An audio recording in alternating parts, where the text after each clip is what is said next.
बिस्मिल्लाहिर्रहमानिर्रहीम। Dear students, अस्सलाम वालेकुम एंड वेलकम बैक। आज पैसिव वॉइस लेसन नंबर 3 में हम आपको सिखाएंगे कि हम इंट्रोगेटिव सेंटेंसेस को किस तरह एक्टिव वॉइस से पैसिव वॉइस में तब्दील करेंगे। अलोंग विद दैट हम आगे बढ़ेंगे प्रेजेंट कंटिन्यूअस टेंस और पास्ट कंटिन्यूअस टेंस के फिक्रों की तरफ। इसमें कुछ नया आपको मिलेगा क्योंकि इसके स्ट्रक्चर में थोड़ी सी तब्दीली आती है। डियर स्टूडेंट्स, इस वीडियो में हम आपको सिखाएंगे कि हम present and definite and past and definite tense के फिक्रों को, सवालिया फिक्रों को किस तरह एक्टिव वॉइस से पैसिव वॉइस में तब्दील करेंगे। याद रखें, अगर आप इस चैनल पे नए हैं तो इससे पहले 2 वीडियोस हम पैसिव वॉइस पे तफसील से कर चुके हैं, उसको पहले वॉच आउट कीजिएगा। इसकी लिंक नीचे डिस्क्रिप्शन में हम दे चुके हैं। अब आगे बढ़ते हैं कि हम किस तरह प्रेजेंट एंड डेफिनेट टेंस के सवालिया फिक्रों को पैसिव वॉइस में तब्दील करेंगे। लेट्स हैव एन एग्जांपल और सीखते हैं the rules of interrogative sentences. Do they play cricket? अब यहां पे देखें, सवालिया फिक्रा है प्रेजेंट एंड डेफिनेट टेंस का। जब हम इसको पैसिव वॉइस में तब्दील करेंगे तो जैसा कि हमने पिछली वीडियो में डिस्कस किया था कि हम आने वाले टेंस का हेल्पिंग वर्ब पुट करेंगे, तो डू की जगह हम इज एम आर में से किसी एक को सब्जेक्ट के लिहाज से पुट करेंगे। अब जब हम सब्जेक्ट को ऑब्जेक्ट पे ले जाएंगे और ऑब्जेक्ट को सब्जेक्ट पे ले आएंगे तो सब्जेक्ट हमारा पैसिव वॉइस में क्रिकेट बन जाएगा और दे आखिर में चला जाएगा और ये क्या बन जाएगा? देम बन जाएगा। तो क्रिकेट जब स्टार्ट में लग गया तो क्रिकेट के साथ इज लगेगा। Is cricket played by them? यहां पे देखे, is cricket played by them, वही उसूल यहां पे हम अप्लाई कर चुके हैं जो हम पिछली वीडियो में आपको सिखा चुके हैं। सब्जेक्ट ऑब्जेक्ट पे गया, ऑब्जेक्ट सब्जेक्ट पे आया, आने वाले टेंस का हेल्पिंग वर्ब हम लगाते हैं। और third form of the verb यहां पे लगा और ऑब्जेक्ट से पहले बाई भी लग गया। तो 4 उसूल हमने सिखाए थे, चारों उसूल यहां पे अप्लाई हो चुके हैं। सिर्फ और सिर्फ स्टार्ट में हम हेल्पिंग वर्ब को यहां पे एक्टिव में भी पुट करते हैं और पैसिव वॉइस में भी पुट करते हैं क्योंकि ये सवालिया फिक्रे हैं। Let's have another example. Do I reach home? अब इसको कैसे चेंज करेंगे? हाँ, हमने आपको सिखाया था कि आपने ट्रांजिटिव और इनट्रांजिटिव वर्ब को भी सीखना है। अब थोड़े से आप मैच्योर हो चुके हैं पैसिव वॉइस में, तो इस पॉइंट को डिस्कस करना लाजमी है। यहां पे रीच ये हमारे साथ एक मेन वर्ब है, लेकिन ये इनट्रांजिटिव वर्ब है।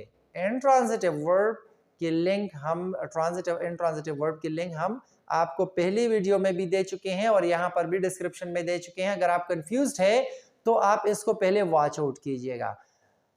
लेकिन यहां पे मैं थोड़ा सा आपको रिमाइंड करना चाहूंगा कि ट्रांजिटिव वो वर्ब्स होते हैं जिनके बाद ऑब्जेक्ट आता है और इनट्रांजिटिव वो वर्ब्स होते हैं जिनके बाद ऑब्जेक्ट नहीं आता, एडवर्ब वगैरह आ सकता है। यहां पे देखें, do I reach home? Home यहां पे एडवर्ब ऑफ प्लेस है। रीच के बाद जो मेन वर्ब है इसके बाद ऑब्जेक्ट नहीं है, इस वजह से रीच यहाँ पे इनट्रांजिटिव वर्ब है। और पैसिव वॉइस में जब आप एक्टिव से पैसिव वॉइस में फिक्रे को तब्दील करेंगे तो आपने इस पे ध्यान देना होगा, फोकस करना होगा कि आया इसमें जो वर्ब यूज हुआ है ये ट्रांजिटिव है या इनट्रांजिटिव है। अगर वर्ब इनट्रांजिटिव हो तो फिर इस फिक्रे को हम क्या कर सकते हैं? हम नहीं कन्वर्ट कर सकते पैसिव वॉइस में।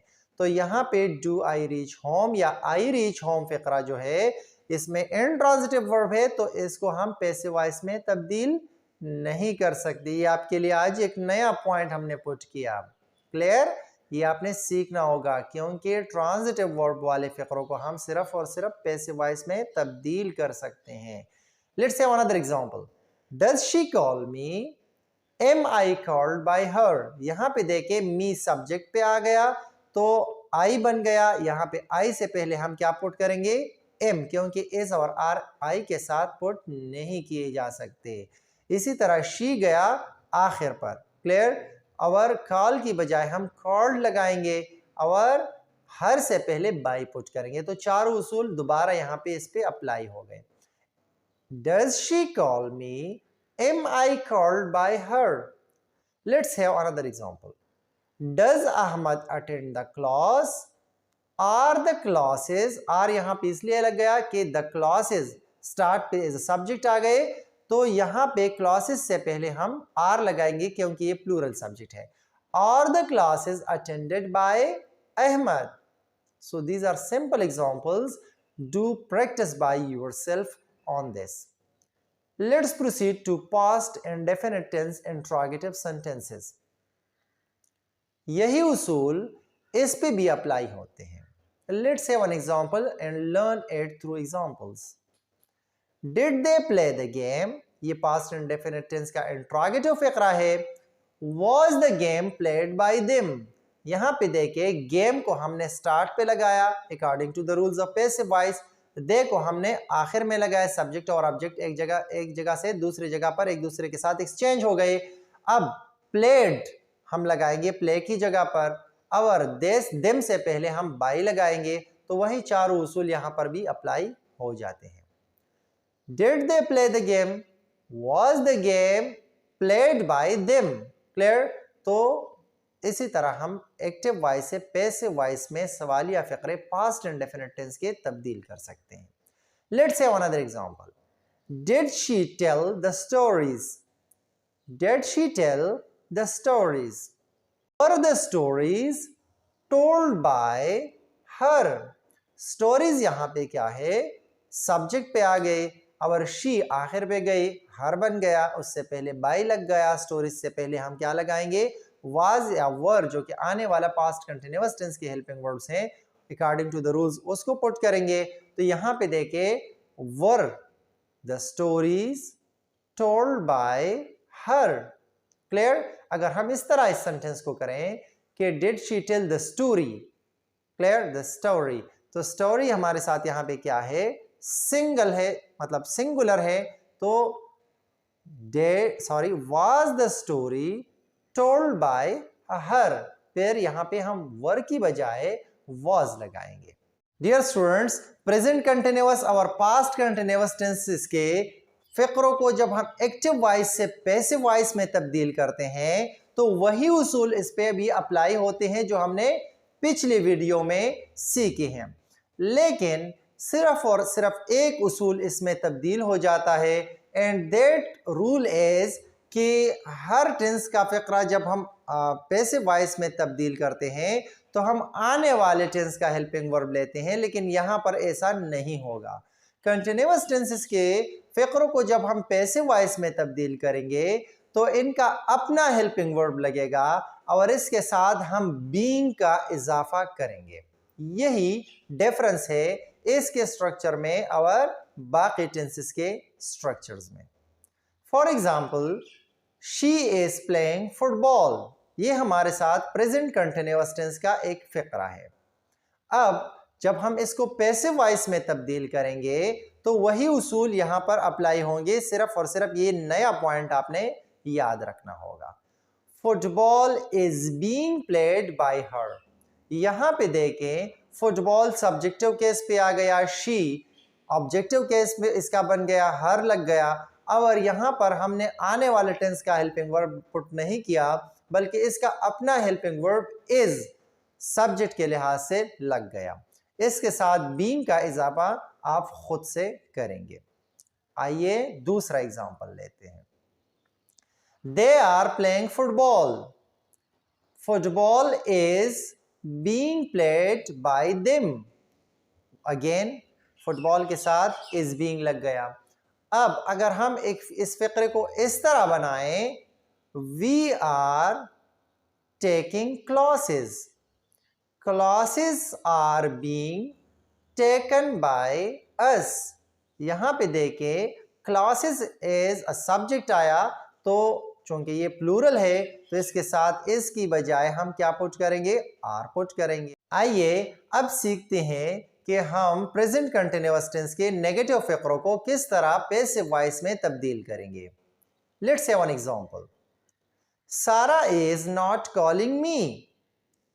यहां पे देखे प्रेजेंट कंटिन्यूअस टेंस में जैसा कि आपको मालूम होगा कि इज एम आर के बाद नॉट लगाया जाता है एक्टिव सेंटेंसेस में, तो पैसिव सेंटेंसेस में भी इसी तरह है। I am not being called by सारा।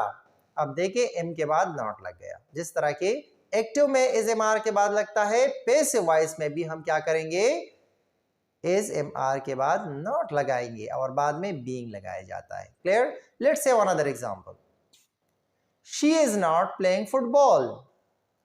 Football is not being played bye हर।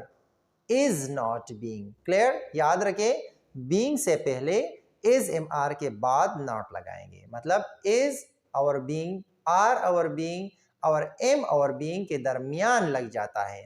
अब आगे बढ़ते हैं और सीखते हैं कि प्रेजेंट कंटिन्यूअस टेंस के इंट्रोगेटिव फिक्रों को हम किस तरह एक्टिव वॉइस से पैसिव वॉइस में तब्दील करेंगे। It's also so simple, let's have to examples. Is सारा कॉलिंग मी। यहां पे देखे इस कहां पे गया, स्टार्ट में पोजीशन पे गया और आखिर में सवालिया निशान लग गया, तो प्रेजेंट कंटिन्यूअस टेंस में ये सवालिया फिक्रा बन गया। अब इसकी पैसिव वॉइस भी बहुत आसान है। Am I being called by Sara. अब यहां पे देखे उधर एस था, यहां पर एम पैसिव वॉइस में इसलिए हम लगाते हैं कि फिर एम के बाद कौन सा सब्जेक्ट है, आई है, और एक्टिव में सारा था तो सारा से पहले इज लगा दिया जाता है। क्लियर? तो ये उसूल तो टेंसेस में आप सीख चुके हैं। Let's say one other example, is she playing football. Is football being played by her?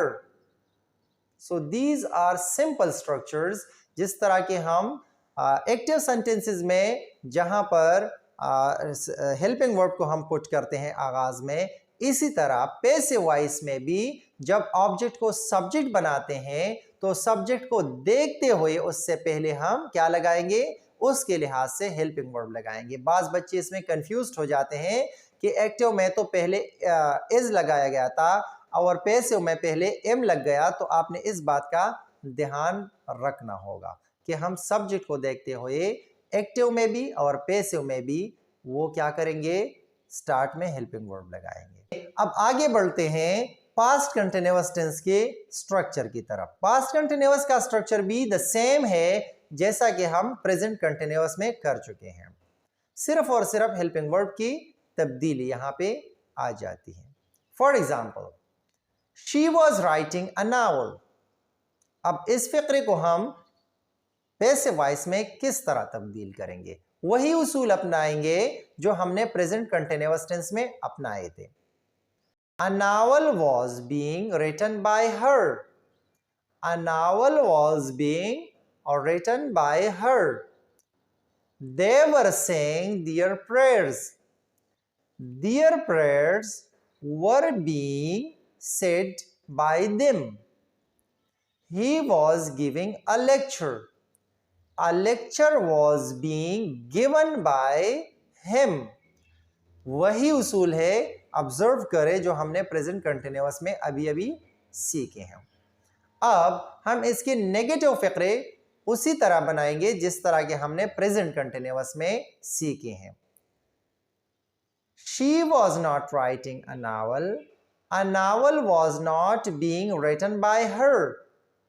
They were not saying their prayers.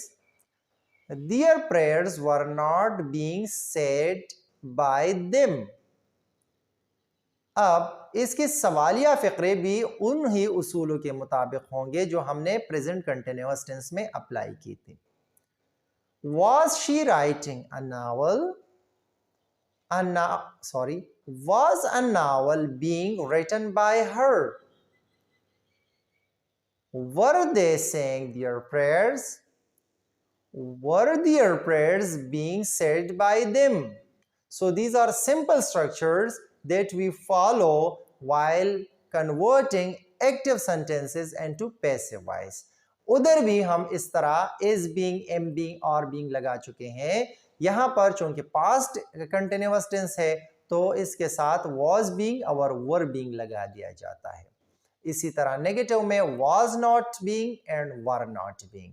इसी तरह हमने इंट्रोगेटिव सेंटेंसेस में was और were को स्टार्ट में लगाया, बाद में सब्जेक्ट, बाद में being, बाद में third form of the verb और फिर वही उसूल जो हमने बाकी टेंसेस में सीख। डियर स्टूडेंट्स, आज तक हम 5 टेंसेस सीख चुके हैं आउट ऑफ 8 टेंसेस। आगे हम बढ़ेंगे परफेक्ट टेंसेस की तरफ अगले लेक्चर में। See you in the next lecture. अल्लाह हाफिज।